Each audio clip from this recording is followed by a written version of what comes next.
today political theory.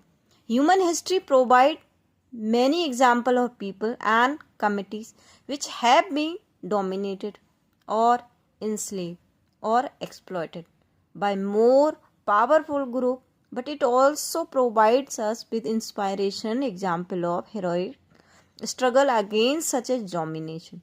What is the freedom for which people have been willing to sacrifice and die? It is, in this essence, the struggle for freedom represents the desire of people to be control of their own lives and destinies, and to have the opportunity to express themselves freely through their choices and activities. Not just individual, but societies also value their independence and wish to protect their culture and future. However, given the diverse intents and ambitions of people, any form of social living requires some rules and regulation. What people require for living in the society? Rules and regulation. These rules may require some constraint to be imposed on the freedom of individual, but in the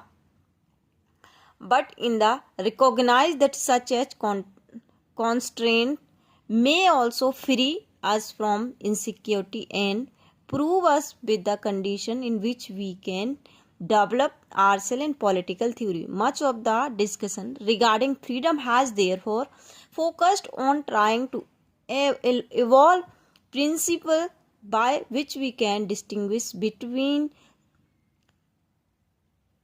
socially necessarily constrained and other restriction. There has also been debate about possible limitation on freedom which may result from the social and economic structure of a society.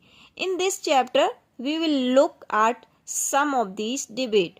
After studying this chapter, you should be able to understand the importance of freedom for individual and society. So this is the important.